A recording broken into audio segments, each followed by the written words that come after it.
Hello everyone, welcome to Law Vita. आज हम Hindu law के कुछ लैंडमार्क जजमेंट्स को डिस्कस करेंगे। तो चलिए स्टार्ट करते हैं। पहली जजमेंट है Sarla Mudgal versus Union of India. इस केस में कुछ हिंदू हस्बैंड्स बिना अपनी पहली हिंदू वाइफ से डाइवोर्स लिए सिर्फ दूसरी शादी करने के लिए इस्लाम एक्सेप्ट कर लेते हैं। उनकी पहली वाइफ ने चैलेंज किया और ये आर्ग्यू करा कि ये हिंदू मैरिज एक्ट का वायोलेशन है। सुप्रीम कोर्ट ने हेल्ड किया कि conversion to Islam automatically Hindu marriage dissolve नहीं करती। बिना पहली शादी खत्म किए दूसरी शादी करना बाइगेमी है under section 494 Indian penal code. उसके बाद एक केस आया lily Thomas versus Union of India. इस केस में कुछ लोग सरला मुद्गल वाली जजमेंट को रिव्यू करवाना चाहते थे। लिली थॉमस ने आर्ग्यू किया कि सरला मुद्गल के केस ने आर्टिकल 25 के अंदर फ्रीडम ऑफ रिलीजन को लिमिट कर दिया है। तो कोर्ट ने क्लियर किया कि इस्लाम में कन्वर्ट होकर दूसरी शादी कर लेना जब तक पहली शादी लीगली खत्म नहीं होती कानूनी तौर पर गलत है और ये बाइगेमी माना जाएगा। रिलीजन का यूज पर्सनल लॉ से बचने या उन्हें तोड़ने के लिए नहीं किया जा सकता। नेक्स्ट केस है Gita Hariharan versus Reserve Bank of India. Gita Hariharan ji ने अपनी बेटे के नाम पर आरबीआई में बॉन्ड्स लेना चाहा और खुद को नेचुरल गार्डियन बताया, पर आरबीआई ने फादर के सिग्नेचर या कोर्ट सर्टिफिकेट मांगा। कोर्ट ने क्लियर किया कि जो वर्ड आफ्टर है उसका मतलब ये नहीं कि मदर सिर्फ फादर की डेथ के बाद ही गार्डियन बन सकती है। अगर फादर बच्चे की देखभाल नहीं कर रहा तो मदर को भी नेचुरल गार्डियन माना जाएगा। तो इस जजमेंट से मदर के इक्वल राइट्स और जेंडर इक्वालिटी को प्रोटेक्ट किया गया। नेक्स्ट केस है अमरदीप सिंह वर्सेस हरवीन कौर। अमरदीप सिंह और हरवीन कौर 8 साल से अलग रह रहे थे और 8 साल बाद उन्होंने म्यूचुअल कंसेंट से डाइवोर्स लेना चाहा। उन्होंने कोर्ट से जो 6th मंथ वेटिंग पीरियड है उसे वेव करने की रिक्वेस्ट की, ये कहकर कि इतने टाइम से अलग रहने के बाद उनके बीच कोई समझौते की संभावना ही नहीं है। सुप्रीम कोर्ट ने डिसीजन दिया कि जो 6th मंथ वेटिंग पीरियड है वो मैंडेटरी नहीं बल्कि डायरेक्टरी है और कोर्ट इसे वेव कर सकता है कुछ एक्सेप्शनल सिचुएशंस में। वो सिचुएशंस हैं पार्टीज कम से कम 1 साल से लग रह रहे हों, कस्टडी प्रॉपर्टी और बाकी सारे मैटर सेटल हो चुके हों, रिकंसाइलेशन का कोई चांस ना हो और वेटिंग पीरियड सिर्फ अननेसेसरी मेंटल स्ट्रेस को बढ़ाने वाला हो। अगर ये सारी सिचुएशंस हैं तो 6th मंथ वेटिंग पीरियड को वेव किया जा सकता है। अगला केस है विनीता शर्मा वर्सेस राकेश शर्मा। इस केस में सुप्रीम कोर्ट ने क्लैरिफाई किया कि daughters have equal coparcenary rights by birth just like sons, चाहे वो 2005 से पहले पैदा हुए हो या नहीं और चाहे फादर की डेथ हो चुकी हो या नहीं। कोर्ट ने यह भी कहा कि 2005 का अमेंडमेंट रेट्रोएक्टिव होगा और सब लिविंग डॉटर्स पर अप्लाई करेगा, ensuring gender equality in Hindu joint family property rights.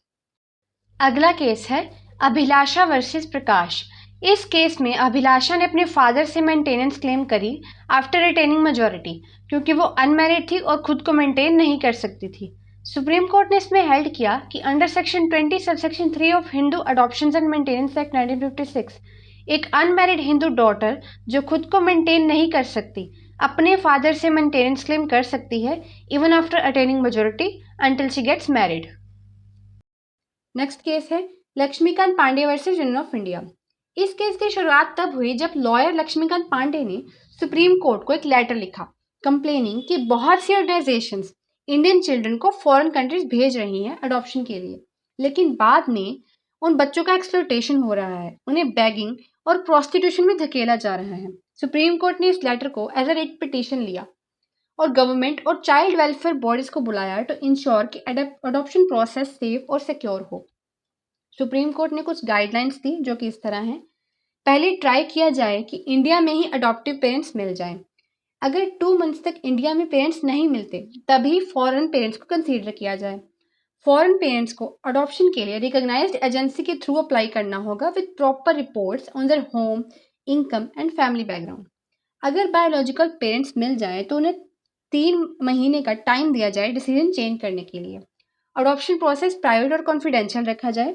Adoption के बाद रेगुलर रिपोर्ट्स इंडिया भेजे जाएं रिगार्डिंग चाइल्ड्स वेलबींग। इस जजमेंट ने अडॉप्शन को सेफ, ट्रांसपेरेंट और अकाउंटेबल बनाया ताकि इंडियन चिल्ड्रन का फ्यूचर प्रोटेक्ट हो सके और उनका एक्सप्लॉयटेशन रोका जा सके। आज का लास्ट केस है डॉली रानी वर्सेस मनीष कुमार। इस केस में डॉली रानी और मनीष कुमार चंचल दोनों पायलट्स थे। मार्च 2021 में उनका एंगेजमेंट हुआ और जुलाई 2021 में उन्होंने यूपी मैरिज रजिस्ट्रेशन रूल्स के अंदर मैरिज रजिस्टर करवा ली। लेकिन एक्चुअल हिंदू मैरिज सेरेमनी अक्टूबर 2022 में होने वाली थी, जो कि कभी हुई ही नहीं।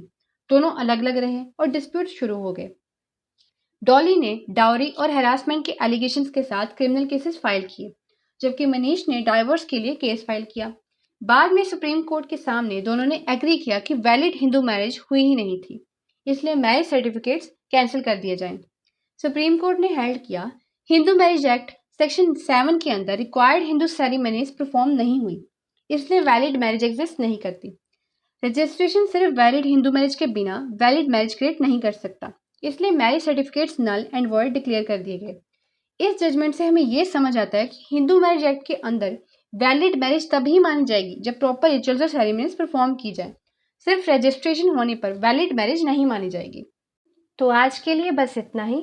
ऐसे और सिंपल और क्लियर लीगल कंटेंट के लिए लॉ वीटा को फॉलो कर लीजिए।